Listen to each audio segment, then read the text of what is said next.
Hello, everyone. Welcome to Word Funk. I'm Leon Thomas, and I'm joined by Austin Yorsky and Johnny Maloney. How you two doing this week? Ah! That's a sound. I'm tired, but when am I ever not tired? All right. I'll second whatever that noise was. So Oh, okay. That's cool. I think I'm getting sick. Can you hear it in my voice? It's tough to tell because your voice kind of like modulates between two extremes. I'm not sure what that means. Oh, it means sometimes your voice is like really deep and manly, but then when you're like, I don't know, it's hard to describe. Hello, I'm podcasting very sexily. Also, I do this sometimes. Oh, I mean, I'm sorry, but you do. You literally do. It's fine. I mean, I think I'd do something like that. But when it comes to regular speaking voices, yeah, I agree. Austin's got like two levels. Oh yeah, it's fine. Like I'm not like trying to dunk on you on the air. It's just you mentioned I'm code switching between my two friends. They require different levels of whatever. Yeah. All right. I have a couple things. Austin, I'm sure you have things. But I think I started last week, so why don't I just leave one of you to jump in? But you're so excited because you have a hot take. I have a couple, but again, I feel like I started last time, so I want to pass the baton. Okay, well, it doesn't make any sense for you to save your clickbait to the audio show. You know people can't screen cap it, right? Like, it's not a good way to get clicks, Leon. If you ever save all your hot I don't want anyone to listen to this show. I know. I feel like bringing hot takes. Also, Austin, misunderstand. you need to think of Word Funk more as a boy band situation. Where, I don't know during the course of the song, it's like, every guy gets to go to the center of the stage and be like, "Oh, girl, you're the one for me." I feel like I'm the bridge where the guy just talks. Yeah. You're just like, "Hey, girl. Hey, girl." And but the music's still playing. It's like, "Hey, girl. Right. I just want you to know that I've been looking into your eyes lately, Yeah. and I've decided that I don't know what color they are," or whatever it is that people say. Yeah. That's how they do it. but it's like, but you can't, Yeah. can't. The thing is that you can't do every song the same. You can't Sure. start with the same guy every single time because each guy, each boy in this theoretical boy band has their own appeal. They have their own style. Mm-hmm. So, if you always start with the baby face, who's, innocent, and is always like, "I've loved you since high school," then it's like you wind up getting the same song over and over again. You need that song where, the bad guy comes out. The bad boy comes out at front. It's like, "I want to touch you all over." And then I think we're all in agreement that Johnny is the tough guy, Leon is the smooth guy, and I'm the swamp guy. I'm the tough guy?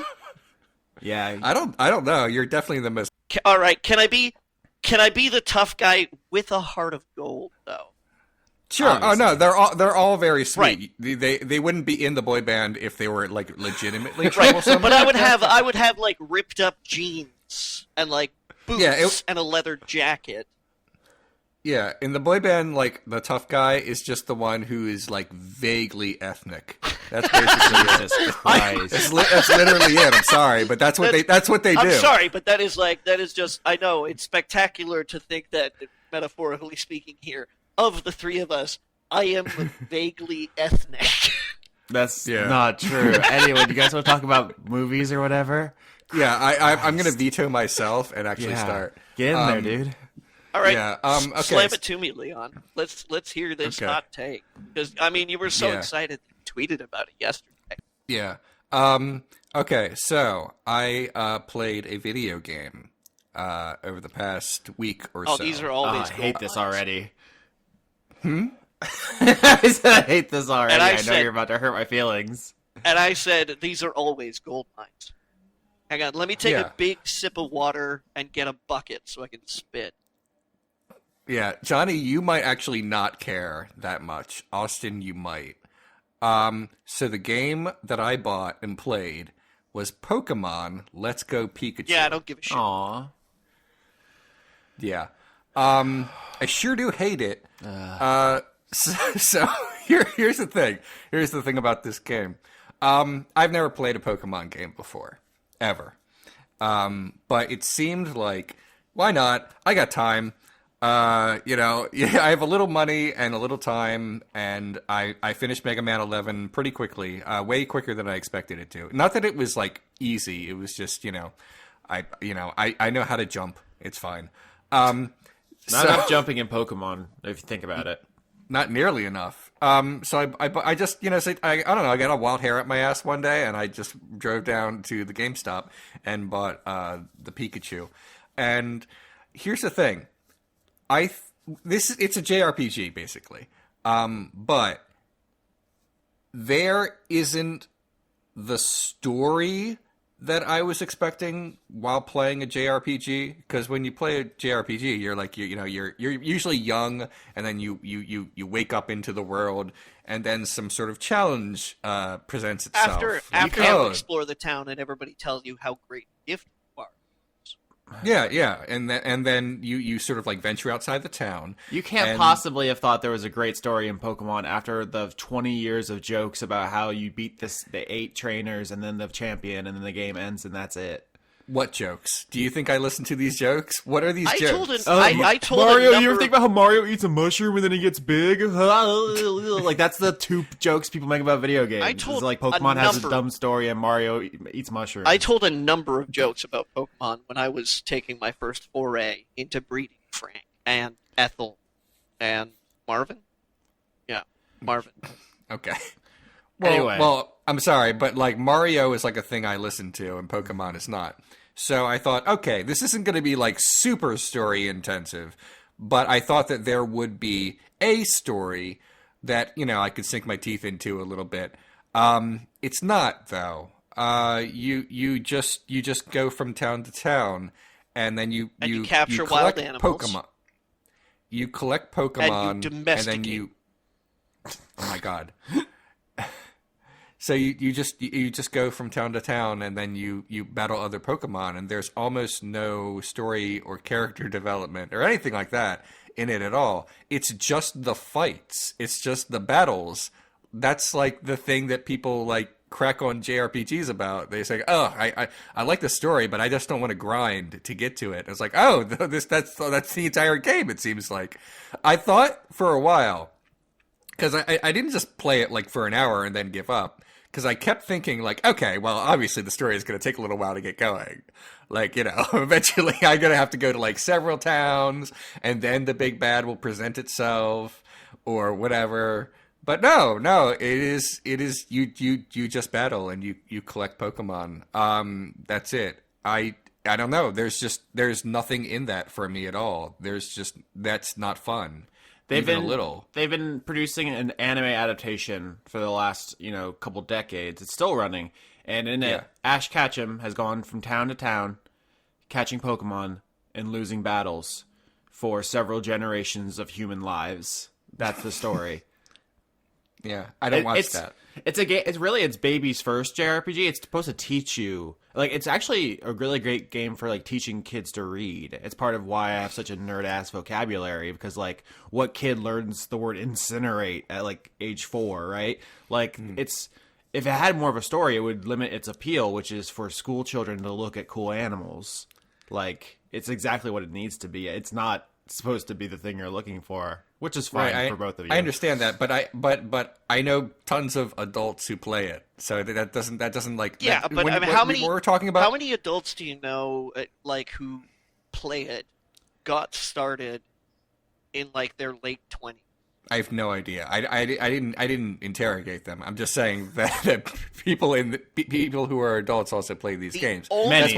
We've talked. The new Pokemon games are like the best selling games of the holiday season so far. They're both smash hits. So right. So what I'm like, we've talked about this before. There's children's media, and then there's children's media that can also be enjoyed by adults. But the thing is, adults like Pokemon, but what you're telling me is that they shouldn't, more or less, because not for the main story. What adults do it for is A, to see the new monsters, and B, for the competitive multiplayer battle, which is a sport more intricate than football. Like, their entire website's devoted to the stats, the IV training, the EV training, the matchups, the metagame. It's an incredibly, it's like, Dota or League of Legends, like, level competitive. If you're into it, there's tournaments, people play for money. It's a whole thing. It's like the math rock of Nintendo. Yes.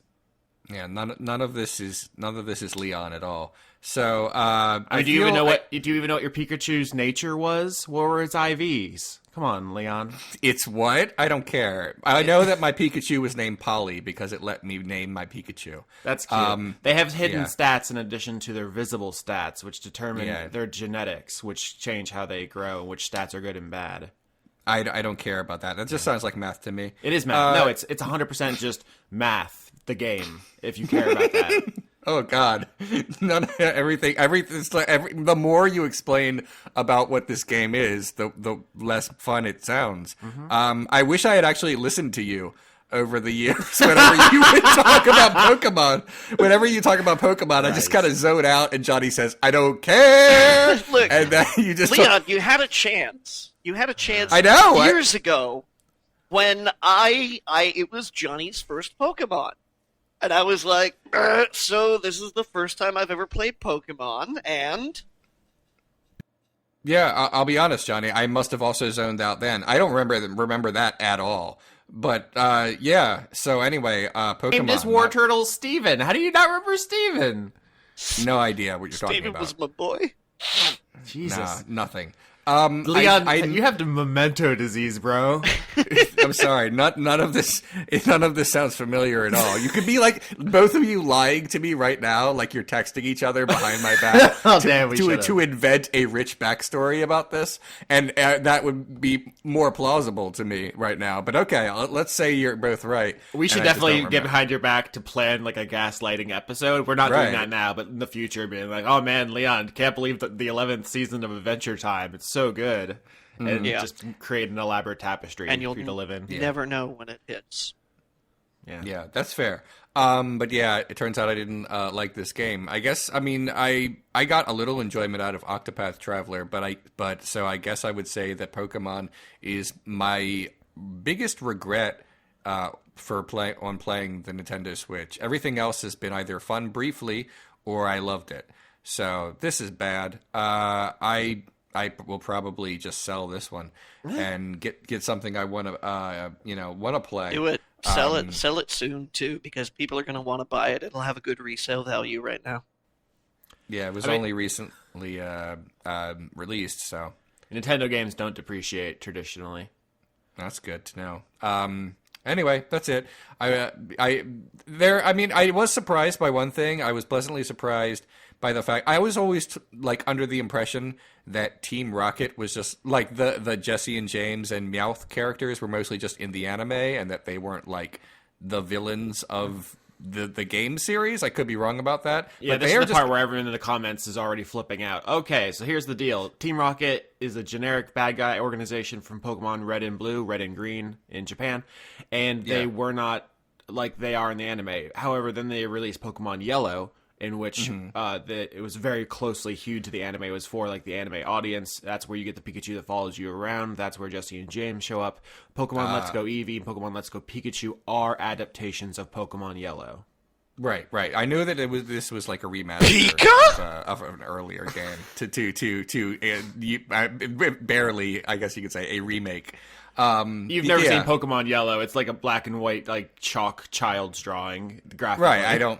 I don't want to do that. The reason I've never played Pokemon before, besides the fact that it does not sound appealing to me at all, is that it was always almost exclusively like on portable games, and that's just not for me. Yeah, the first time, I told this story back in the day when I was a young boy, that I had a friend who actually didn't use his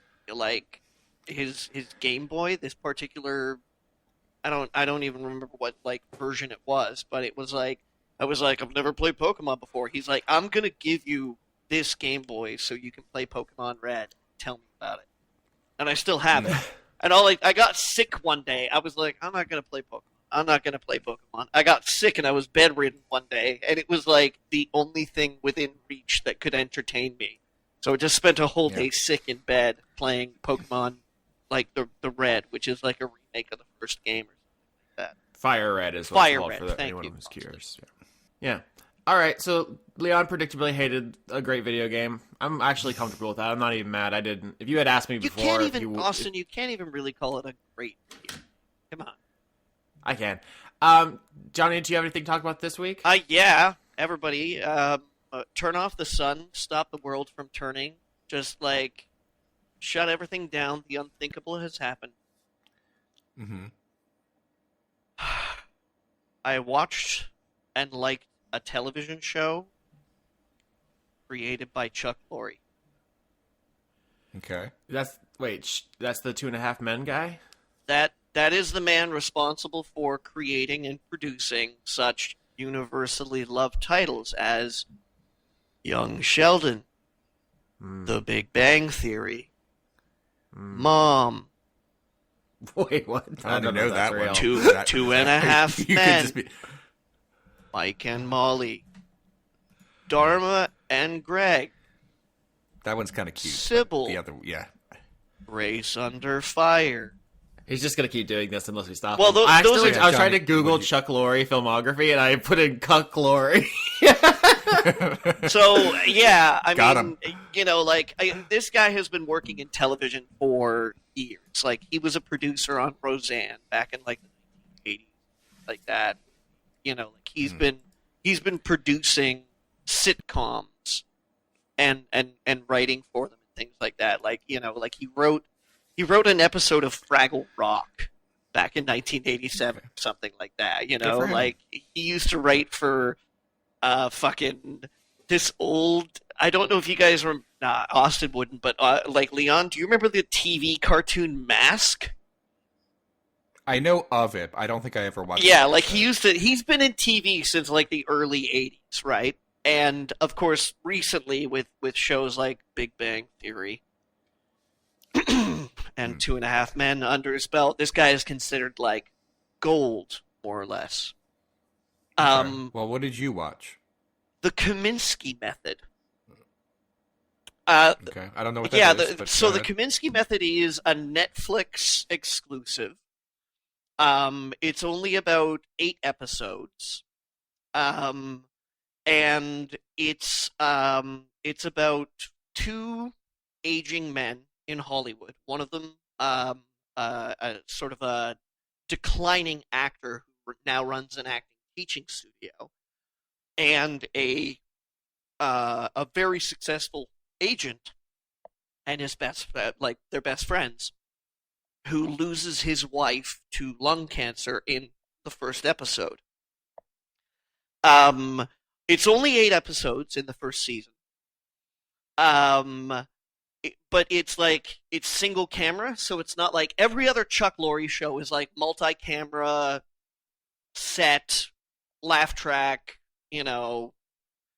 But I really fucking loved this show, mainly because of the cast. It stars Michael Douglas as the failed actor and Alan Arkin as his best friend / agent.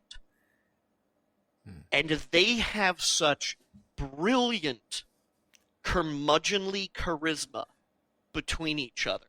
And the show is way more mature than anything I've ever seen Chuck Lorre do. Because it's about loss, it's about friendship, it's about family, it's about mortality, it's about finding meaning in your life, it's about development. Like, it has so many layers. I am so surprised to have seen this show come from this guy. And the cast is just brilliant. Like, not only are Michael Douglas and Alan Arkin the stars of the show, but Sarah Baker is in it, who is, like, Sarah Baker you've seen in just about, like, every single fucking movie. She was in fucking... she's been in Brooklyn Nine-Nine, she was in Santa Clarita Diet, she was in Modern Family, she's been in Big Little Lies, she's done a bunch of voices on Bob's Burgers, oh geez, what else? I can't I can't remember what else. But like also Danny DeVito is in it, and he plays this like. You really buried the lead. Like if you just had this new Danny DeVito show, I'd have been like, hell yeah. But get this, he plays a urologist. So like you actually get these scenes where he's like bantering around with Michael Douglas because it like in the second episode, Michael Douglas starts to have like problems with his prostate. So he has to go see Danny DeVito, the urologist. And like who else? Lisa Edelstein is in it. Who played I don't know if you guys ever watched House, but she played House's boss. And she plays this like totally coked out, just wreck of a person, and she's so good at it. And also like Haley Joel Osment's younger sister is in it, which is weird, and just a trivia thing. But I honestly was not prepared to like. I mean, I watched it because I saw a trailer for it with Alan Arkin and Michael Douglas in it, and I was like, what? Alan Arkin and Michael Douglas are doing a sitcom together? I gotta see this. And then it was like created by Chuck Lorre. I was like, no! But it's really good. Yeah, so it's like it's the first season, 8 episodes on Netflix right now. It's really deep. It's lovely. It's heartfelt. It made me laugh my ass off, and like at one or more points also made me cry. I was really, really surprised by it. The Kaminsky Method is what it's called. Catch it on Netflix. Neat. I feel like we're just doing Netflix advertising at this point. I had a bad physical week. I was like, I've been easing back into work, and it's kind of been taking a toll on me. So like on like days that I'm not at work right now, I'm just like, so I lie down on the couch and just go, okay, what's next on the list? And that's it. Like, all I pretty much did this week was just watch Netflix stuff. I also have a Netflix thing, and there's also Netflix news. I'm sure someone asked a question about the Netflix news, which is that they also canceled Daredevil, despite its best season basically being recently released. Yeah, and I read tweets from the writers who were like, yeah, we were in the writing room, and we had, like, the entire 4th season planned out. And, like, some guy just walked in and was like, it's over, and then, like, walked right out again. Yeah. I mean, it's obviously because Disney's making their own, streaming thing, and they don't want to have to compete with their own properties. So It doesn't matter how popular Daredevil was. I'm sure it was, decently popular, and they're probably going to do the last season of Jessica Jones, and then pack it up because everything else is canceled. Yeah, it was an interesting run. There was some real bad shows, some real good ones, and a lot of middling stuff. It was a fun experiment. Yep. But Austin, me, yeah, my boy, my friend, my pal, my chum. Do you have something this week? Yeah, like you said, you had a Netflix thing to talk about. Of course I do. Don't be silly. Yeah. I have a lot. So first, real quick, I had Adventure Time in the brain earlier. I mentioned it because I finally got around to watching the finale, and I had I had one tasteful tear. I didn't cry, but there's the part where someone accepts the fact that they're about to be fucking crushed to death. I had one tasteful tear come out, and it was very good. I enjoyed it. There was a big gay moment, and Adventure Time is a hell of a thing. We didn't talk about it in depth because I hadn't seen it yet. Leon, did you have any thoughts that you didn't get out? I loved it a lot.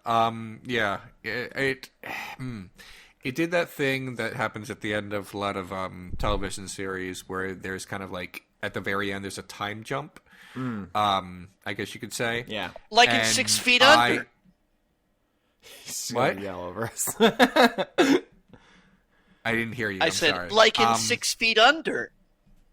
Okay. Yeah, that sort of. But yeah, we sort of like find out the fates of a lot of things, but instead of saying, "Oh, and this is how Finn dies," at the end, BMO, the other characters are like, "Well, what happened to Finn and Jake?" And BMO was like, "Oh, they just, they went on for a while. I'm tired." It was great. Yeah. that was kind of great. I appreciated that. They deliberately leave the juiciest fanfic stuff open. Yeah, I appreciated how they did that. The song in the episode, Time Adventure, is something I play like without watching the episode, just like on YouTube, sometimes just in the background. I think it's great. It's really hard to end a series like that and have it be satisfying. So often series finales, there's so much expectation, but they kind of did everything that they were supposed to do. Obviously, the big gay moment was like, I sure wish it happened earlier, but since they couldn't, I'm glad they at least did it. Yeah, so obviously, we wish every show was She-Ra, but sometimes you gotta Right. you gotta take a Voltron. Yeah, it's fair enough. But yeah, I thought it was excellent.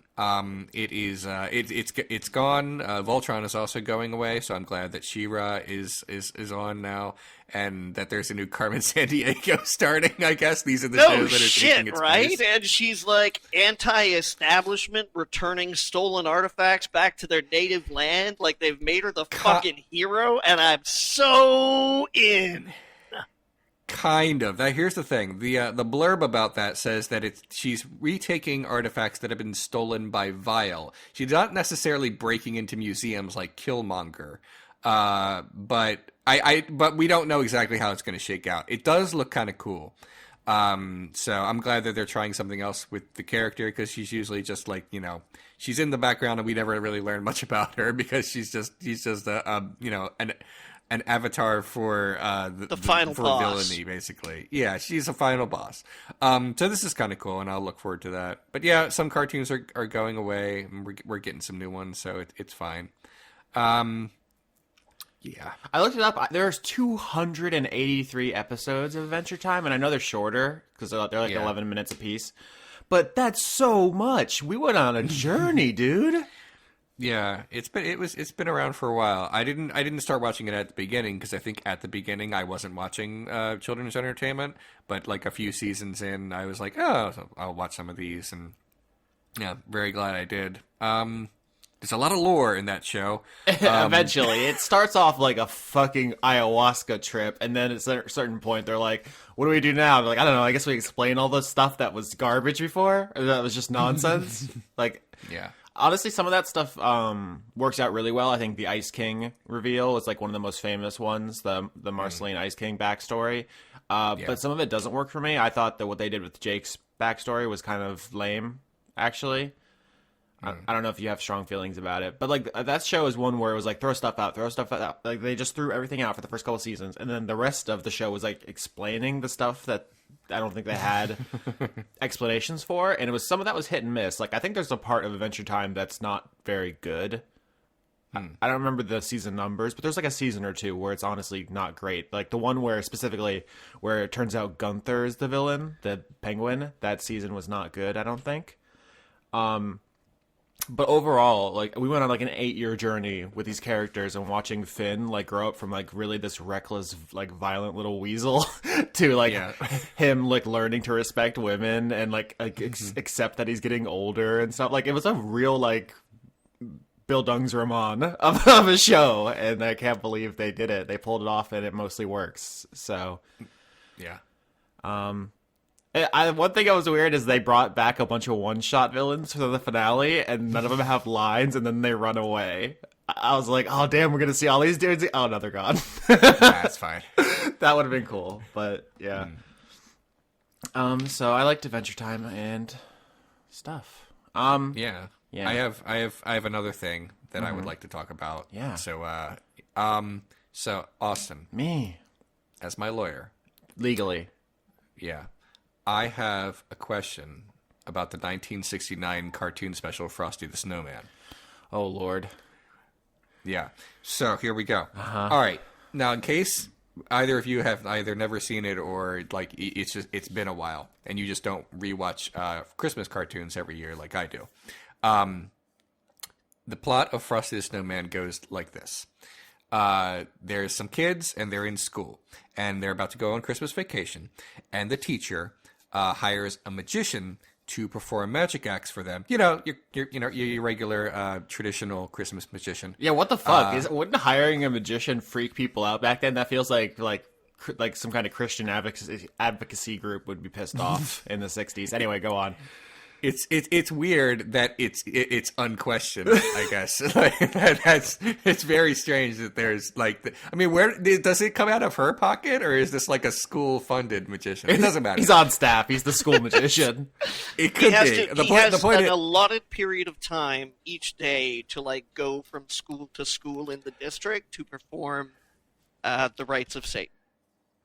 He comes cheap. He must come cheap because he's like, the narrator himself says that like this magician, whose name I can't even remember for this bit, is considered the world's worst magician, and he tries really hard he can't be in front that of his kids because he's throwing top hats away. Like, well, that's kind of where I'm going with this. He performs this magic act. It sucks. The kids laugh at him, and that's not very nice. He's trying his best, okay? Leave him alone. But then they go outside, and the kids make a snowman, and the magician is like, man, I'm not good at this stuff. And he like kind of chucks his top hat, and the top hat lands on Frosty the Snowman, and it creates him, and then he says happy birthday to himself, and then he's alive. Now, I'm not here to discuss whether or not Frosty the Snowman counts as a legal entity, because we've already discussed that non-human animals do not count in the law. Yeah, I was about to say, like, no matter where this is going, I don't know if it matters because he doesn't have any rights. Yeah, that's literally not what I'm going to talk about. Okay, we've already established that only humans are real. So oh, there's a sentence. I know, it's terrible, but there it is. No, that's not what I'm going to talk about. So the hat lands on Frosty, and then the magician is like, "Oh shit, my hat actually works. What? Here, let me grab that." And then the kids say, "No, it belongs to us now. It belongs to us and Frosty." Now, we already established Frosty is nothing. Frosty the Snowman has no soul. But the kids are like, "Well, this actually belongs to us. See, we have laid claim to it because you threw it away." Now, here's what I want to say about that. The narrator, played by Jimmy Durante, says in the next scene after the commercial break that he tells the audience, because there's some confusion about this. He says, "Now I want to make something perfectly clear." And by the way, I'm definitely not going to do an impression. Okay. He said, "I want something to be perfectly clear. The children are absolutely in the right. So I want you to know that that is their hat now, and this magician is trying to take it." And it's like, wait a minute. Is that true? How, if you immediately, let go of something. Hello, I'm ABC's lawyer, and on behalf of ABC, we'd like to say we don't condone theft. Like, what the fuck? I don't remember that at all. It's very strange how, but that made me thinking, like, okay, for the story to progress, the narrator needs to let us know that the children are right and the magician is wrong. And we know the magician is definitely wrong because Santa says so at the end, and he is God. So, but legally speaking, do the children have like a pretty good claim to that hat because he threw it away? I mean, I throw things away into my garbage can, and if someone takes something out of my garbage can, like, I've discarded it. But at the same time, like, how long does it need to be off of your body for it to be considered fair game? I mean, he does say, "I've had it with this." It clearly seems like he wants it gone from, like, he is disowning this hat. Mm-hmm. But it's only off of him for like 10 seconds. And these are children. So I'm so glad you asked, Leon. So there's you probably have some thoughts on this, having attended law school. So as an almost lawyer, what do you think? So there's a couple of different approaches to this. The first, and I do believe the story takes place in America, correct? Yeah. Yes, this is all taking place in America. They all have American accents. We don't know all of their names, but this presumably takes place. Yeah. All right. So as an American production of the 1960s, I think the applicable law would be Exodus 22:18. which says, "Thou shalt not suffer a witch to live." I think they would definitely need to crucify the wizard, and all his property would pass to the state. So I think that's the first answer. The second answer is, if you abandon property, you do not have any legal ownership over it anymore. So he throws the hat away, he's abandoned it, the kids can claim it. However, there's nothing stopping him from suing the kids to take them to court to say it was not abandoned, and then it's a matter of convincing the jury whether or not it was abandoned or not, or a judge, depending on the proceedings. So that's for the fact finder, the finder of fact, to decide whether or not there's not a hard and fast bright line rule, is what it's called, on whether or not property is abandoned. It is up to you to present evidence whether it was or not, and then people decide. Okay, so Jimmy Durante is full of shit? I mean, unless he speaks for God, aka Santa. He's the omniscient narrator, so like he must speak for God if he's omniscient. Yeah, that's what I'm saying. Anyway, okay, so what you're saying is it's actually more of a gray area. Yeah, I mean, like a lot of law is basically up to who can prove it, and that's why you got to hire the people who are better at proving it. Right. That's fair. All right. Well, I'm mostly satisfied. I'm glad, Leon. It's pretty solid. There isn't a lot of law enforcement in the movie. Maybe movie is the wrong word. Short film. There is a police officer who seems kind of like neutral to the fact that there's a walking, talking snowman. He just kind of walks by. He's like, hey, you can't walk in the street like that. But here's the thing. Do the laws apply to him now? Because he's not real. Yeah, I mean, you asked me not to talk about whether or not Frosty was a legal entity. I know. We could definitely go down that rabbit hole. I definitely don't. I'm just fucking around now. And you're going to be very depressed when it turns out that, as you said, only humans are real. I think what Austin is trying to say, Leon, is that if that police officer decided to go and just like straight up beat the shit out of Frosty the Snowman for disobeying, human law, he would not be held culpable for it, which, as we know, is very different from the real world. Fair enough. So that was the thing. That lasted shorter than I thought. I thought there was going to be a whole debate, but you seem to have the answer pretty ready. Well, so I appreciate that. Property law is something that humans prioritize throughout history. It's very important to know whose stuff is. For whatever reason, humans are extremely invested in being able to decide who gets what stuff, if you catch my drift. So we've decided that a long time ago. And generally, it's if whoever's bigger and stronger gets it, unless you can prove that they gave it away. As the late Supreme Court Justice Antonin Scalia once said, "Get your hands off my shit." God, I'm so glad he's dead. Anyway, I had another thing to talk about in addition to Adventure Time. I thought I was going to go for like a second there. Do you guys want to hear about the other thing I watched? Yeah, sure. That was why I was joking about us being basically Netflix's PR. Is I watched another Netflix show called Narcos Mexico. I previously talked about the Narcos series, which is about the Colombian drug trade, and the first two seasons specifically were about Pablo Escobar. That actor, who I just looked up his name, Wagner Moura, did an incredible job. That was just such a strong portrayal, and I liked that show a lot. And some of the strengths of it were that it combined like the fun crime drama of like bad, dangerous Breaking Bad people doing the Breaking Bad stuff. Bad boys, what you gonna do? With some really insightful political perspective on how America's treatment of Central and South American countries kind of forces their hand.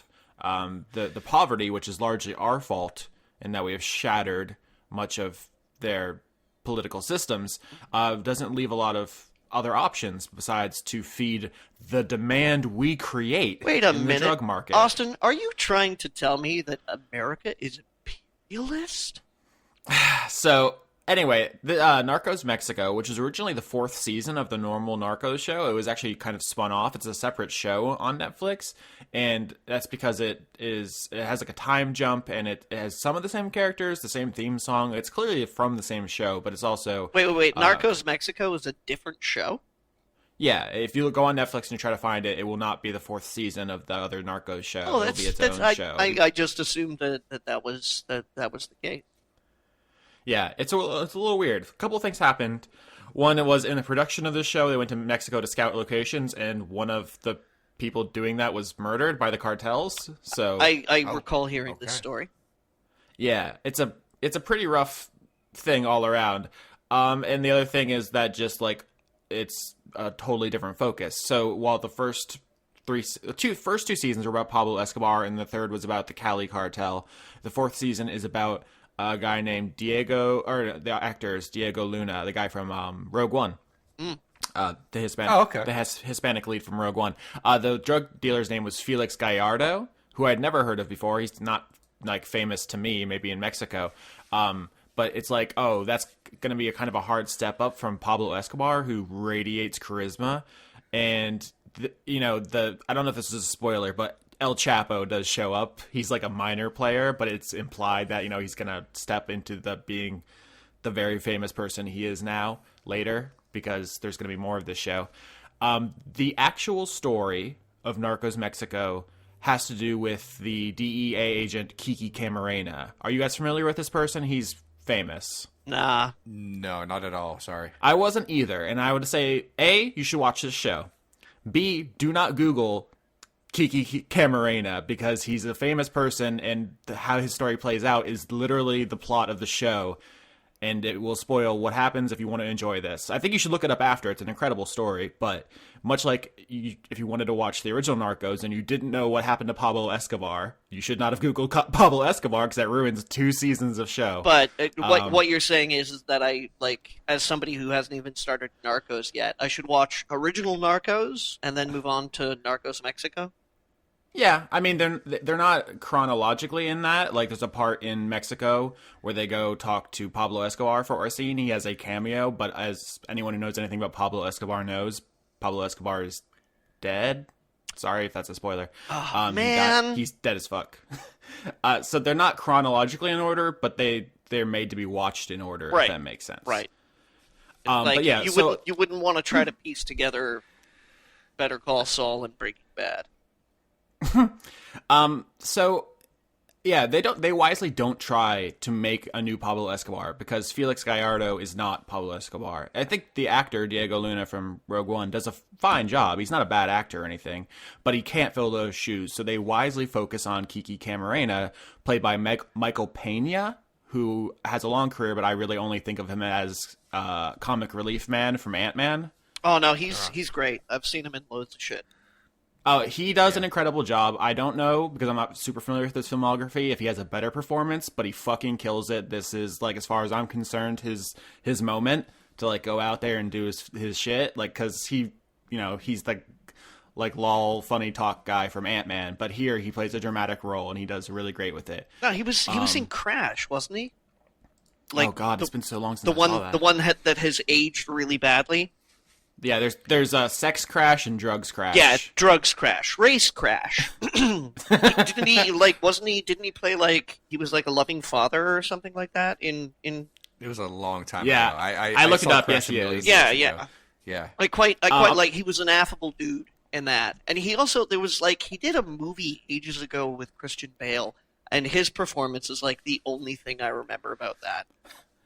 I'm looking it up now. I'm in Michael Pena's filmography. He was in Crash. He was in Observe and Report, which I think is actually a really underrated movie. It's fucking dark as hell. Yeah, that was the guy who did fucking Suicide Squad, wasn't it? Oh my! I don't know. Was it? What? Who? Sorry, say that again. Observe and Report. Wasn't that the guy who directed Suicide Squad? No, the guy who directed Observe and Report is named Jody Hill, and he's done 4 movies. All right, sorry.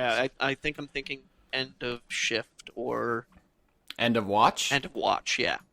Yeah, Michael Pena was in End of Watch. It was just directed by David Ayer. Yeah, that's the guy who did Suicide Squad. Correct. Right. We've solved the mystery. Aha! I was not wrong. Sort of. A little bit. Anyway, I recommend all the Narcos shows/seasons. They're all very different. They all have incredible casts. They're very well filmed. I haven't mentioned this. I hope for our audience this isn't an issue. It's all in Spanish.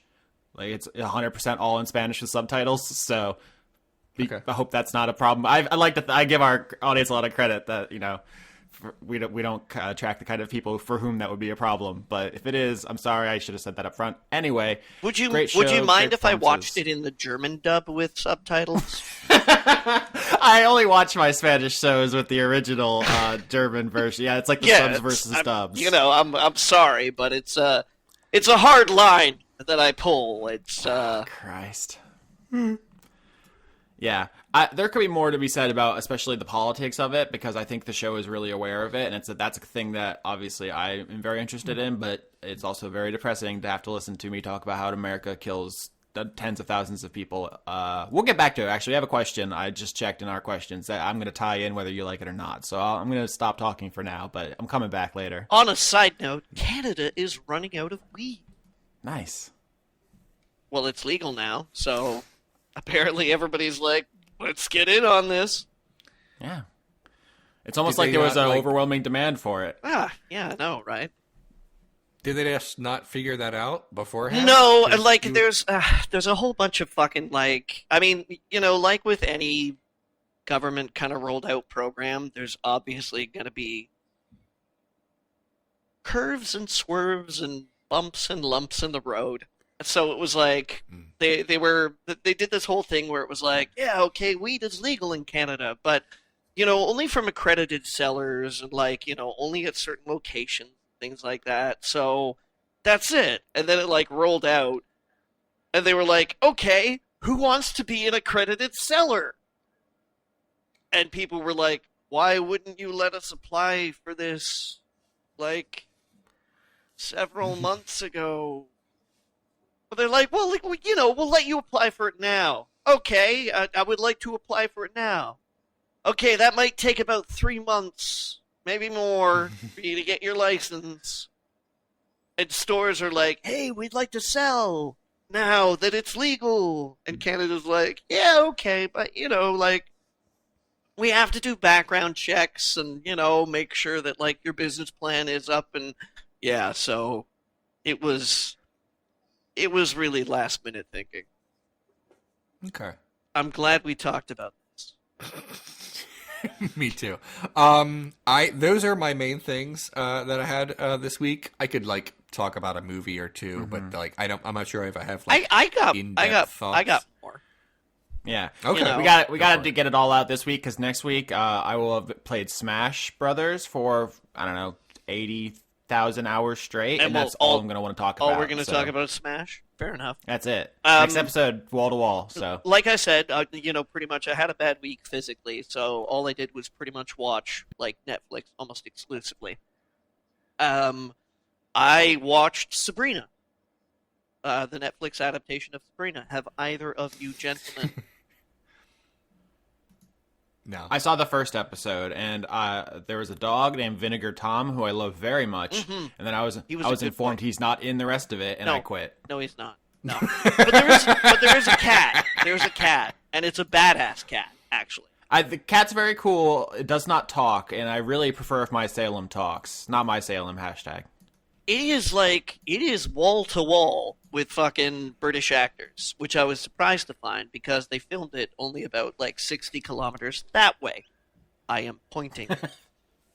Okay, over there. I see it. It's like they actually reuse some of the sets and locations from Smallville. I'm like, oh, I've been there. But man, it's dark. Yeah, it was like, as far as I could tell, it was like the gritty reboot, the same way that like that Archie show, Riverdale. Yeah, Riverdale's supposed to be like dark Archie. This is supposed to be like dark Sabrina. Maybe it's more accurate to the comics. I don't know. I haven't read them, but it's very much. I don't know. I mean, I don't know where Archie's at these days, but I enjoyed it actually. The performances were quite strong. I like how they kept saying "Hail Satan," which is a thing we definitely do. There's this. It's like it's really interesting because they have this like there's this whole Church of the Night, as Richard Coyle puts it. And it's like, it's interesting to see because they try and paint it as this whole like antithesis of the false god, like, you know, and but it's like there's so much. The deeper you get into it, the more like it kind of wears on its sleeve that it's like, hey, check out the patriarchy. Oh hey, Yeah. Oh hey, check out like, you know, the demand of submission.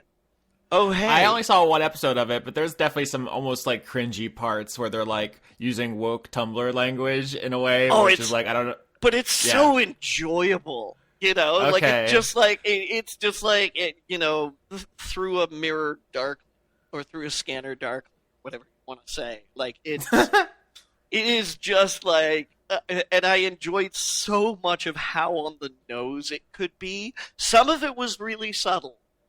But some of it was so like, you know, they have these scenes. I remember this scene where like, you know, characters are talking about the high priest of the Church of the Night, and people are like, "You're a man slut. You fuck like anything that moves." And he's like, "So?" And it's like, you know, that's kind of been true of a lot of people who are in charge of the church right now, and I guess he's not ashamed of it, but like, you know. Two heads of the same coin. Yeah, I couldn't tell if it was like, you know, I had its heart in the right place, or it was just wearing that kind of language, you know, like a mask basically. Because sometimes you can't tell with these things because there's the, I don't know, like concern trolling or whatever you want to call it. Yeah, where people are like appropriating that kind of stuff. But I'm glad to hear that. I feel like its heart is in the right place. You know, like there's obviously there are certain concessions that they make during the show for the sake of drama and things like that. But like invariably, I kind of always feel like the message comes through true. I quite enjoyed it. It was an interesting watch. I'm curious to see where it goes. I mean, my demands are clear. Bring back Vinegar Tom and I'll watch it. Yeah. Leave him out and take a hike. Yeah. All right. That's fair. I actually looked it up, and apparently that's a reference. There's a play about the witchcraft trials called Vinegar Tom, which is where the name of that dog comes from, which is very, very good. But also, I just want to see him in his face. He's just adorable. It's also pretty like you know, there's a non-binary character in it. There's what I can only describe as a pansexual character in it. You know, there are some heavily like LGBTQ plus influences. It's pretty inclusive. I'm worried that some people are going to kind of see that as being like, oh no, they're portraying the gays as Satan. No, but there's, you know, It didn't even occur to me just because all the gay people I know are like ironically like hail Satan all the time. Like nobody's really hailing Satan, but we all definitely do it ironically. Hail Satan. Yeah. But the thing is that it's like even in this whole like Church of Night thing that they have, there are definite moral compasses and people who struggle to like do the right thing and understand what the right thing is. And I kind of like that. Like I say, it's sort of this weird mirror of the church where it's like, you know, the church has these like golden rules of like, don't fuck kids. And then one year we're like, hey, they've been fucking kids. That was a way of approaching that topic. Well, I guess if you had to pick a way. We all know by now. You know, like there's no sense in pussyfooting around it.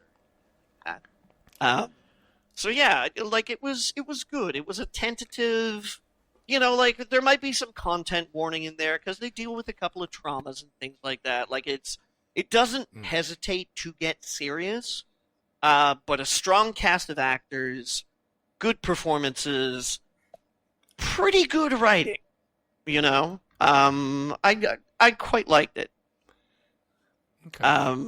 Leon, have you started watching Riverdale? This is very related. It's the same kind of vibe. I'm waiting for Leon to start watching Riverdale because I want to watch it with him. So we can either squee about it or just rain down or even though Maid Janamic is in it and she's my godmother. She's not really my godmother. She's your what? It's just that, you know, I love her. Okay. I'm finishing up some of the things I'm watching now to catch up for stuff. But if I'm going to watch a new show anytime soon, it's probably going to be that. It seems like the kind of show I'd be into. It absolutely does. Because you let me know beforehand, because I will go that route with you. Fair enough. You have this fucking weird. You're a land of contradictions, Leon, where you demand only the highest level quality from some stuff, and you're very picky, and then you just occasionally binge like a fucking dirty ass raccoon through the garbagest shit. And we can never pin you down, but I feel like you are absolutely a Riverdale stan in waiting. Right. No, I'm the queen of trash. So there's that. I have two things I want to say about Netflix. One is, in 2 days, the Neo Yokio Christmas special comes out, and that is all I care about. And number two, I hereby ban talking about Netflix for the next week, because that's been this entire show, except for talking about Neo Yokio, which will be necessary. Yeah, I'm going to say, you just kind of contradict yourself. It's all I've been doing this past week, all right? Come on. It's the only... All right, that's fine, but the only thing we're allowed to watch for a week on Netflix is Neo Yokio Pink Christmas. Then I'm kidding. Then this week I'm going to get my last one out. I also watched Sick Note, which is a show starring Rupert Grint of Harry Potter fame and Nick Frost of Edgar Wright and Simon Pegg fame. I love Nick Frost. What's he been up to? How's he doing? He's in Sick Note. Oh, nice. As well as side performances from Don Johnson. Oh. And later on, Lindsay Lohan, which was kind of surprising to see. But yeah, so it's a show about Rupert Grint, who plays this, like, 20-something, like, getting closer to 30, who's, like, going nowhere in his life. Hates his job, you know, like... takes his girlfriend for granted and everything, and, you know, etc. He fakes an injury to get away from work, and then goes in to go see a doctor, played by Nick Frost, who is just this emasculated, confused, horrible doctor. It's not like any Nick Frost character I've ever seen him play, but he does it so brilliantly. Who then falsely diagnoses Rupert Grint with esophageal cancer. And so Rupert Grint is like, oh my god, I have cancer. I'm going to die. You know? Like, and this goes on for a couple of days where he tells, like, his girlfriend who's ready to break up with him, and tells his boss at work who's ready to fire him, and tells his parents who fucking hate him. And suddenly they all, like, band around him, and they're like, oh my god, we never knew how much we loved you. And then Nick Frost shows up and is like, so here's the thing. I'm like one thread away from being fired at work, so I need you to sign this. And Rupert Grint, like, grabs his contract, and it's like, you falsely diagnosed me with cancer? And Nick Frost is like, yeah, I just, you know, like, just sign down here. And he's like, and I'm, like, not allowed to tell anybody or sue you? He's like, yeah, don't worry about it. Just, you know, like, just fill that out right there. And so Grint ropes Nick Frost into pretending that he has actual cancer because it has actually made his life, like, way better. And he's like, yeah, and then, you know, like, all we need to do in, like, 8 or 10 months or something like that is, after chemotherapy, I get better.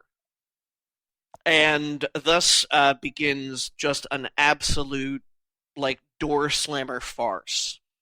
And Grint and Frost are amazing in it. Don Johnston is absolutely fucking hilarious as the boss of the company that Grint works at. It's got 2 series on Netflix right now. I think there's like 20 episodes, 21, 22 episodes or something like that. Thumbs up. Very funny. I really love Nick Frost. I didn't realize I didn't have any feelings about Rupert Grint until I was listening to you talk. Like, he was in the Harry Potter movies, and I've seen some of them, but I don't know if I like him as an actor. He's just kind of like, oh, the guy who's acting out those scenes from the book I read. Check it out. check Sick Note out. He does great. He does this like really weird, neurotic, despicable, but still kind of like wants to get his life on track, but for all the wrong reasons kind of character. He does like they have really good chemistry together. There's a lot of like harried whispering and like, why are you fucking calling me? And yeah, like I said, really farcical moments. Before we get to the questions, quick gut check. How do we feel about all the Harry Potter actors? I know we love Daniel Radcliffe as the dead body. We've all established this. Yep. Oh, yeah. We love him as an actor? Is that all confirmed? Absolutely. I do. Yeah. Okay. What about Emma Watson? Have we seen her in anything? Yeah. I can't remember a single damn movie. She was in Noah. She was in This Is the End. I haven't seen him. Yeah. Okay. And I love her for her activism work as well. Okay. I don't know the name of the other guy who the actor who plays. Oh wait, I remember he was in something that I saw, but I can't remember the name of it. It was what other guy? The guy who plays Ron. Yeah, Rupert Grint. The guy I was just talking about. Oh, I'm sorry. I don't know. That's what I'm trying to say. I don't know his name, so when you were just saying Rupert Grint, that didn't mean anything. Okay, to me. well, like, Ron. I couldn't tell who you were talking about. Nice. All right. So we get into questions now. Do you know one of the funniest things about Rupert Grint? No. Is that the ice cream truck thing? Yeah. Do you guys? Okay. You know that story, Leon? What? I do not. I just the fact that Austin knew it was funny to me. What is the ice cream truck thing? Shall I explain it? Yeah. Oh yeah. Definitely. Okay. Yeah. All right. So apparently, one of the things that he did with his Harry Potter money is that he decided to spend a bunch of it on an ice cream truck. And for fun, he would like drive this ice cream truck around poor neighborhoods and just like give ice cream out to poor kids. Because when he was young, he was like apparently they weren't too well to do or anything like that, and he was always like really happy to see the ice cream truck and just get a treat for like whatever allowance he had. So yeah, he like he'll just pull over to groups of kids and like dish out ice cream to them for free. I'd just be like, hey, and like sometimes they'd be like, hey, are you Ron Weasley? And he's like, it's weird. People tell me I look a lot like him. He's the Robin Hood of flavor. That is the title. That's the kind of rich person I would hope I could be if I was ever rich. I don't want to be, but if I were, I would like to be that kind of rich person where it's just like, I'm going to spend any time I have free making other people happy. Yeah. But yeah, anyway, question. Oh, you know what we didn't talk about when we talked about Sabrina was that the fact that the Church of Satan is trying to sue the people who made the show, I think because they showed the statue of Baphomet. Yeah, they have a statue of Baphomet. They didn't just try to sue them. Well, I wouldn't say they won because it didn't go to court. They settled out of court, and I assume that there is money involved in that settlement and not just an apology. So that means they won. I had to look into doesn't it. want apologies. Satan wants cash money, baby. It feels like a publicity stunt, and I don't know how much they actually would bother getting. Because how can they claim, unless there's some kind of uniqueness, to owning the image of Baphomet, which is from medieval sources? It's a very specific statue design. Yeah. They legitimately do. It's not just like, well, we think that's ours. Apparently, they own some kind of like legality, or I don't know. I get, as I'm saying, unless there's a specific, unique artistic thing that was added and that they stole. It feels like a pretty, No, as somebody who researched the Church of Satan when I was in high school, it is very specifically exact. It's their Baphomet, not just the Baphomet that Christians made up to talk shit about Islam, which is the actual origin of that. Anyway, God, that could be a podcast unto itself, huh? Question time. Ebrand Professional Failure at Bjorty Baklov asks, Tumblr no boobs? Tumblr no more. That's the big news story from the week. Everyone's talking about it. Nonstop, 24/7 timeline shenanigans. Tumblr, the social platform which still exists inexplicably after being bought by Yahoo and abandoned by everyone I know. No. Verizon owns it. Yeah, they're the same company. Oh, I didn't know Yahoo was Verizon. There are 4 companies in the universe, Johnny. Right, we've discussed this. Anyway, they bought Tumblr, and in order to comply with their advertisers, they had to make a bunch of changes. And now I think in order to not get taken off of the App Store, it was Apple's store specifically. I think they had to take off all of the. It wasn't just Apple. Apparently, an ex-developer for Tumblr said that once Verizon bought the company. Mm-hmm. This was something that they instituted as a long-term project. They called it Project X because I love that everything has to have a military project name. Yeah, because Verizon was concerned that they wouldn't be able to sell ad space next to.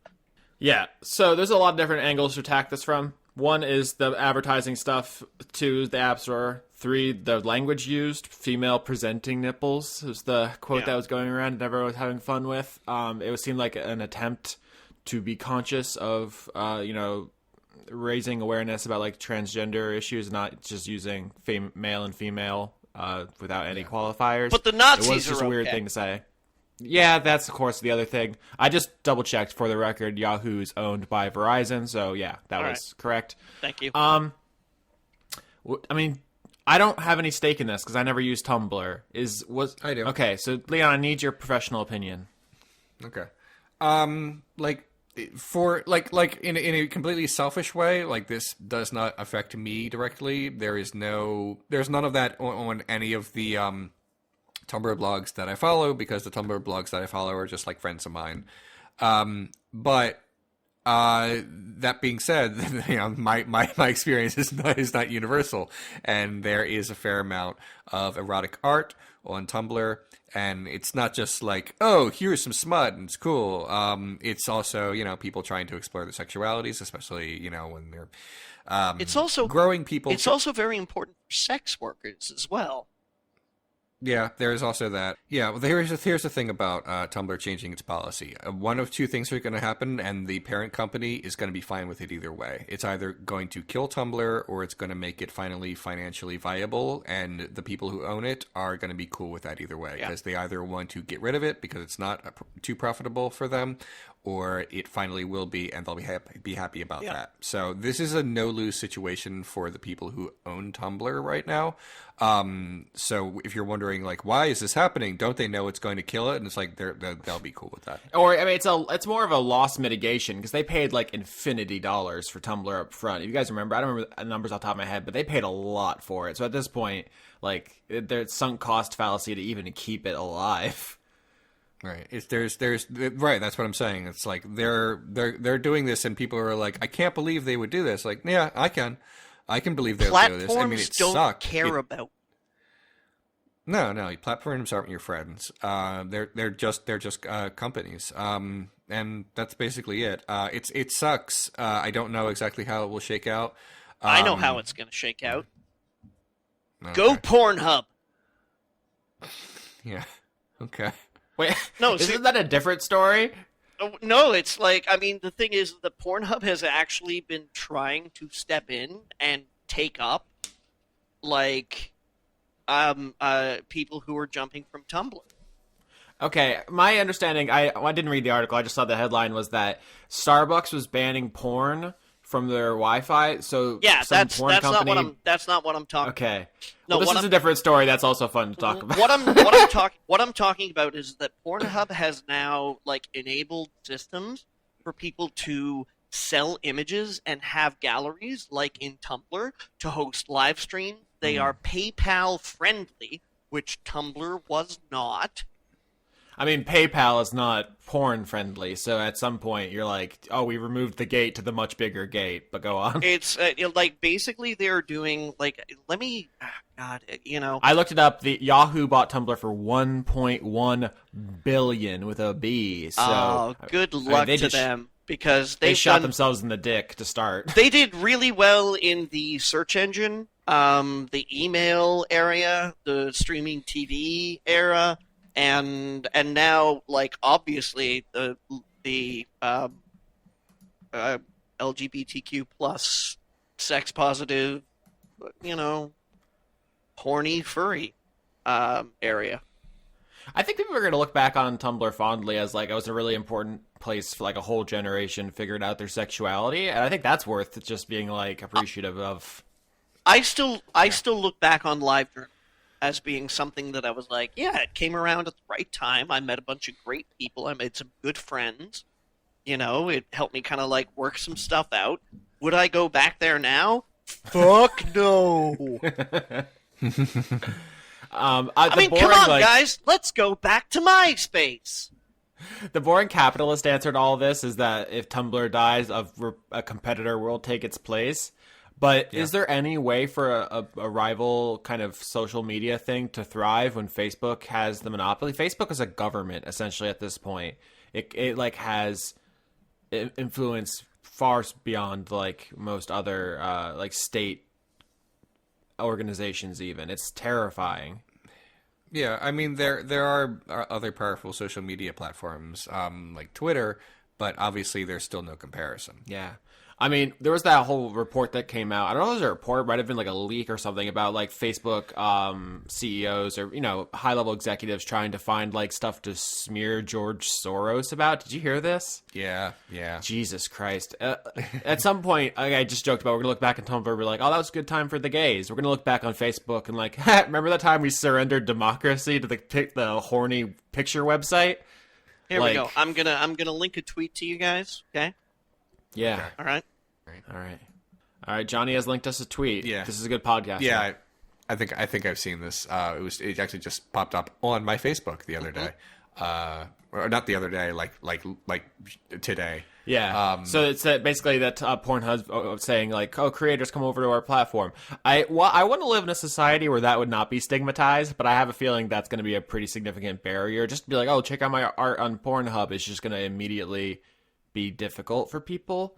We have, maybe I'm speaking from an American's perspective, obviously, but our attitudes around sex are so jacked up that it's pretty much impossible to have any frank discussion about all of this, because people who are pro this Tumblr move will say like, well, we can't leave Tumblr up the way it is. Kids can go on there looking at, I want to see the latest Marvel trailer and see a boob, and it's like, we can't have that. That's disgusting. Is it? I don't know. I'm not the one who can make those decisions for a human culture, but it seems like we're incapable of even having a frank discussion about what sex and sexuality should even look like in the internet age, right? It happens in increments, Austin. We are having a frank discussion about it right now. Yeah.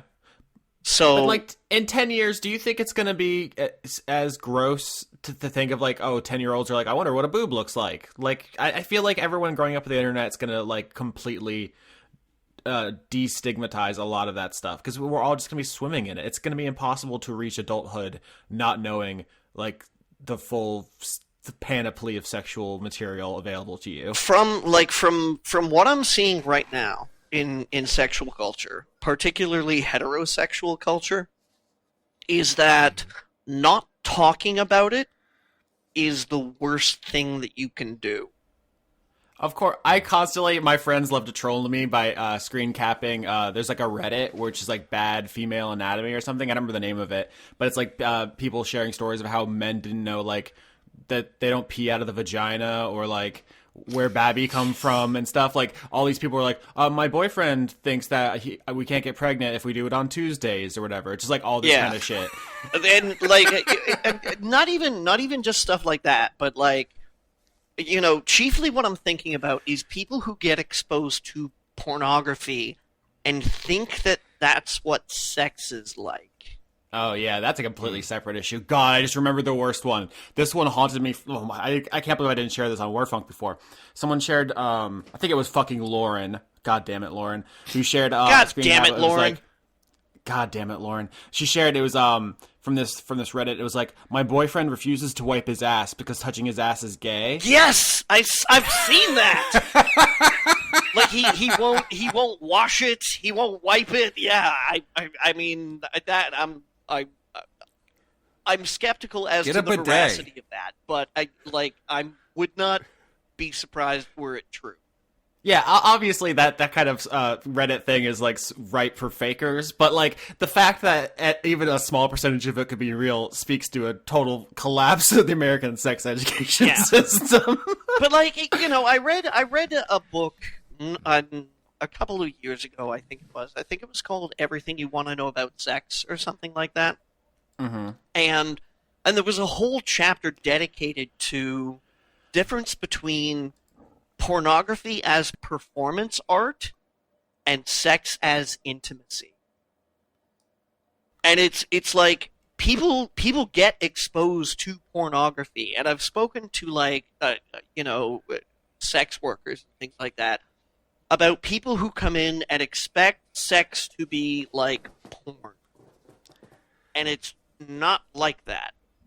Yeah, it's like the difference between a Hollywood action fight scene and just people fighting in the street. Yeah, and some guy just getting like one shot right in the side of the jaw. And that's how sex works. One shot and I'm done.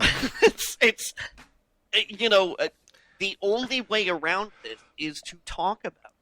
And yeah, I mean, pardon me, I know that a lot of people aren't going to, but if people like the three of us can have a nice, mature discussion about these ideas, then at least somehow these ideas live on. You heard it from Johnny. Only 3 straight white men can possibly solve sex. I know. I'm kidding. We're a subset. Put that responsibility on me. I know. All right, so we can talk about Tumblr for literally the rest of the episode, but let's get a couple more questions in here before we leave. Here's the one I was looking for. Kreliamite, at Kreliamite on Twitter asks, thoughts on Bush Sr. kicking the bucket? I hated his ass when he was alive. That feeling has not changed. Leon? Nope. No thoughts or just no? He seems like he has a nice dog, though. Oh, yeah, I like the dog. Like a dog that's way too nice. Because if the dog likes him, I'm like, you're a really generous dog. I'm sorry, but that dog doesn't know anything about politics. That dog's Antifa. I don't know, That dog Leon. just knows. Maybe he's shit. I just lost it. Fuck!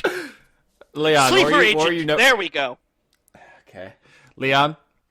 Okay, so what I was going to say earlier was how this all ties back to Narcos, was that show takes place during the war on drugs, and they specifically bring up George Bush Sr.'s policies. Yeah, but Austin, just say no. Yeah, and also his wife, who is a just say no figure, and how the Americans couldn't do anything to jeopardize the president's popularity. And long story short, George Bush has an entire generation of Central and South American blood on his hands.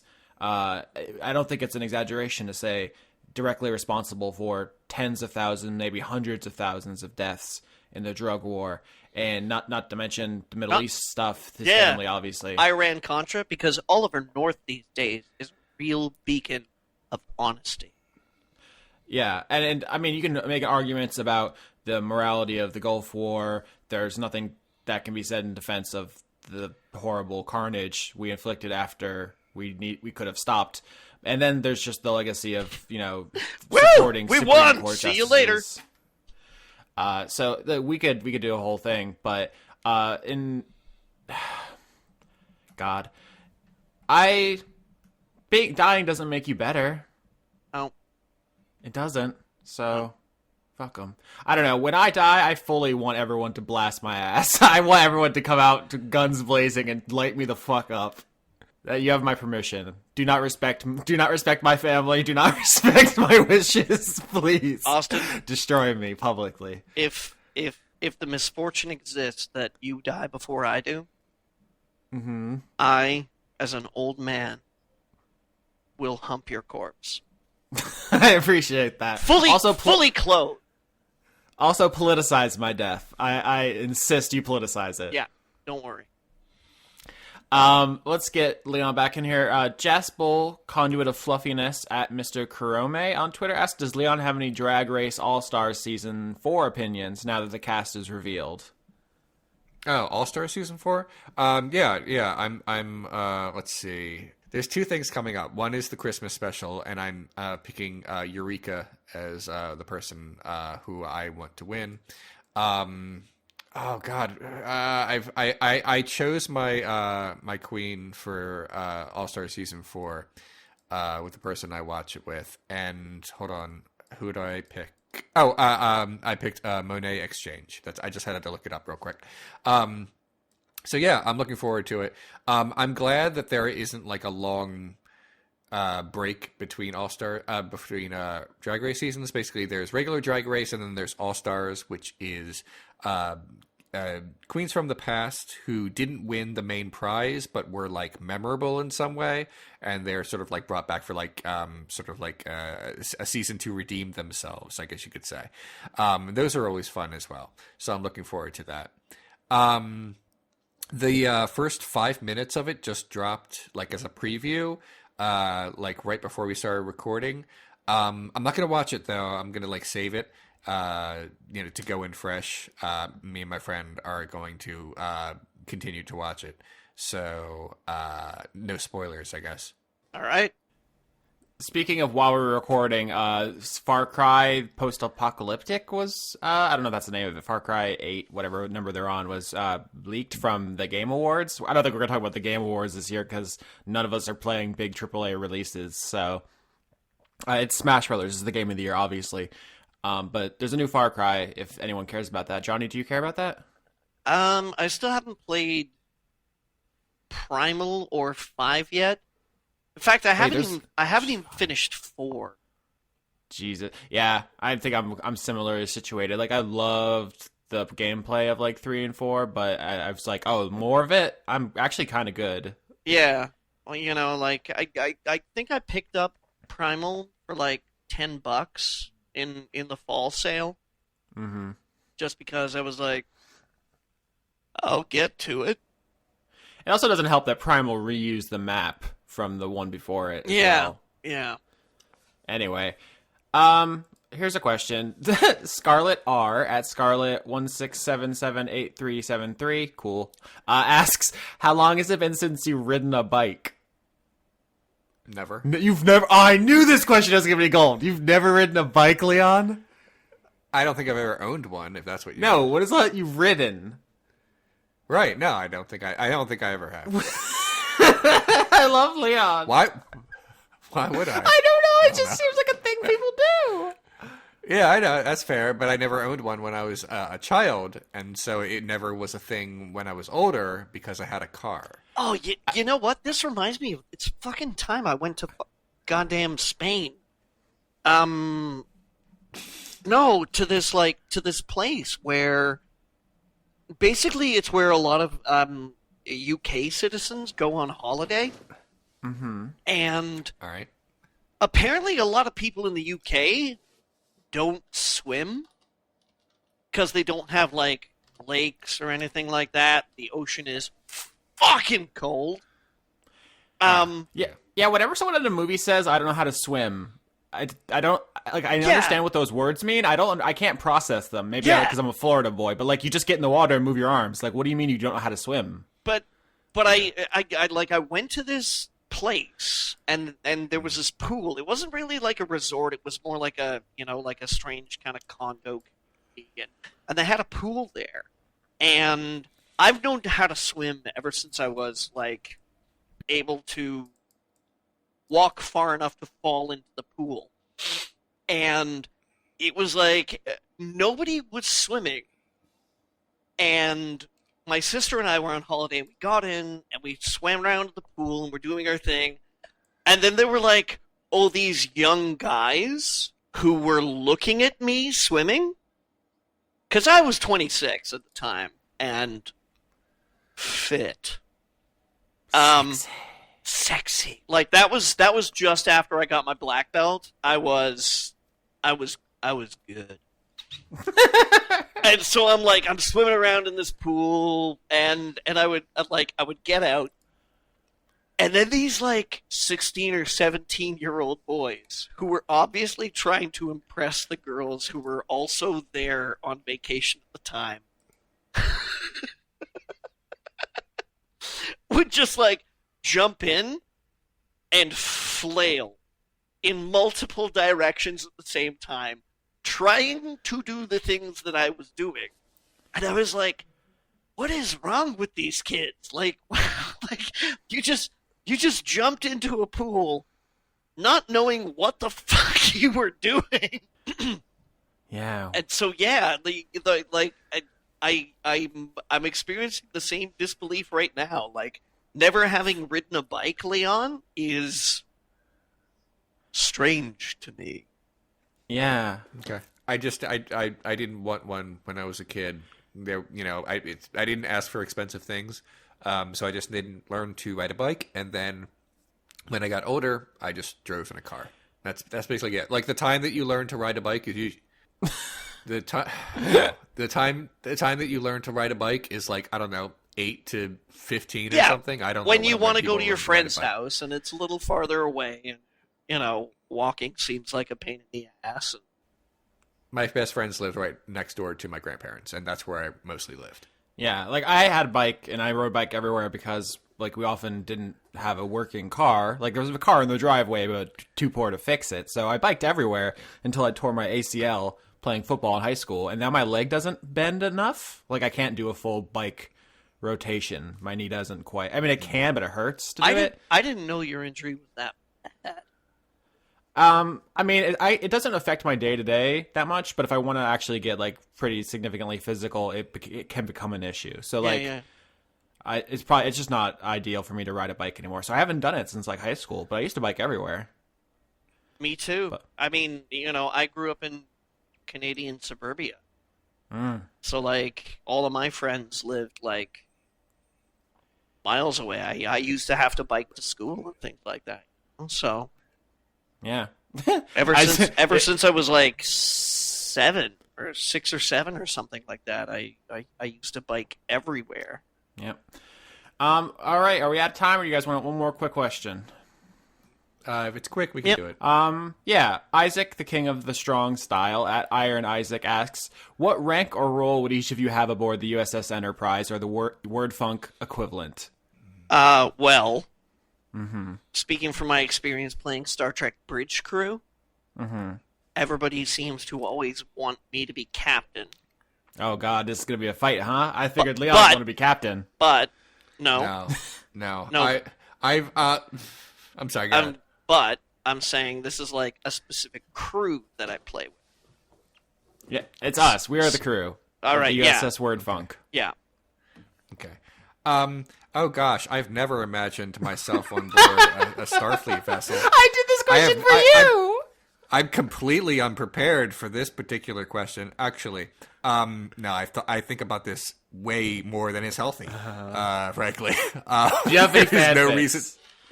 There's there's no reason to think about this ever, since it's literally impossible.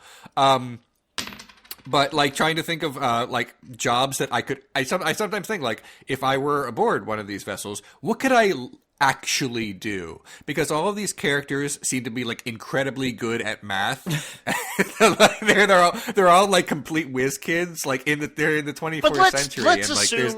Let's assume that everything is intuitive. That you've been trained in how. Yeah, you grew up in a time when education was taken seriously. Yeah. And you know how to use each station. Science officer, helm, tactical, engineering. I think probably something like a science officer, if I were to be honest. Like whenever I think about this kind of thing, I always think like the only job I could really do is probably security, but I would hate that because it's also physically you demanding. You are more which I than also security. do not. Yeah. Although if you were fighting a hostile alien, they would not be able to get a grip on you because you are so smooth. So you would have the upper hand. Yeah, but he would be wearing a jumpsuit, right? So I always liked the intelligence officers when they would show up, but they're never like in the senior staff. They're always just like these visiting people who have like something. They have like an issue with someone. Are you a Section 31 operative, Leon? No, that's the thing. I would not want to do that, but I would that kind of job where you just sort of like travel from place to place, and it's okay if people don't like you. No, well, we're talking regular crew. Regular. Right. Then it would probably be something sciencey. Actually, I would like to be Guinan. That would be good. But you don't even fine. drink. How would you know how to Yeah, mix? Come on. Yeah, that seems like the kind of thing I could like figure out how to do, and everyone would like me. So that would be nice. Yeah. Well, look, there's no good answer for me, is what I'm trying to say. I don't want. I mean, the real answer is I wouldn't. But the other answer is I would want something where the fate of the crew is not related to anything I do. In your wildest imagination, and the dream of dreams you could only hope to hold in your heart, you just want to avoid responsibility. And honestly, I love it. I don't want anyone to die because of me, and I just know I would, because it's me, and I'd be like doing the helm, but then I would just start daydreaming about stuff and looking at my phone. Captain Picard, like, Ensign, there's an asteroid. And I'm like, what? I'm looking at my twit, and then we go back. All right. I'm literally looking at my Twitter now. Like, it's ridiculous. Mm-hmm. Like, we're doing a show, but I'm not all Jesus. here. So I'm just trying to be like realistic about my abilities. I think that Leon's capacity to absorb data and research would make him a great science officer. I think he would be a red shirt. He'd die 2 episodes in. What about you, Austin? This seemed possible. I mean, I'm obviously the Deanna Troi, whatever her position is. I just want to listen to people's problems and talk. You want to be chief counselor? Yeah, I just want to talk to people. I don't want to have to shoot anything or do hard maths either. I mean, I actually don't hate math. I just thought it would be funny to say that. I think you'd be a great XO. I think you'd be a great first officer, Austin. Oh God, I don't know if I can pull off the facial hair. No, it has nothing to do with facial hair. It just has to do with like a fatherly kind of commanding presence. Uh-huh. Where, like when somebody tells you something, you stand up and go, "Everybody, get busy!" I will say that no matter what position I'm in. Yeah. I will tell everyone to get busy at every opportunity. And then everybody just starts like making out. And then, and you go, "Computer, play Daft Punk's Get Lucky." And then like the disco lights going. All right, so in summary, Johnny, you're captain. Am Leon... I? Do you guys think I would be an okay captain? Yeah, I think. I mean, in this hypothetical future where everything is like super dope and we're not racked with anxiety 24/7, I think we would do great. All right, you'd be fine. Okay. So you're captain. I'm going to be counselor, and Leon's going to be science officer, but deliberately not good at it, I think was his answer. Yeah. I just want to be Jake Sisko, where I'm like in the main cast, but I'm actually doing my own thing on the side. Jake's just doing like creative stuff, but like he's in a lot of episodes. I swear to God, like, you guys, I'm thinking that we're going to have to do another Let's Play of Bridge Crew. Oh God. All right. I think we're done with this episode. All right. Okay. Yeah, let's leave. Mm-hmm. I'm hungry. Hey, 3? I got one last thing to say. Bring back Vinegar Tom. That's a good thing to say. Mm-hmm. But mine is, everybody Google, think of Batman pooping snakes. Johnny, you faded out there. Say that one more time. Think of Batman pooping snakes. No, I'm not going to Google that. No. It's actually, what it is it's a lyric from Disney's Peter Pan song, "You Can Fly." That the lyric is supposed to actually be like, "Take the path that moonbeams make." Yeah. Oh, yeah. But I swear to God, I can't hear anything but think of Batman pooping snakes. This is a total So Long Gay Bowser situation. Are you guys familiar with So Long Gay Bowser? No.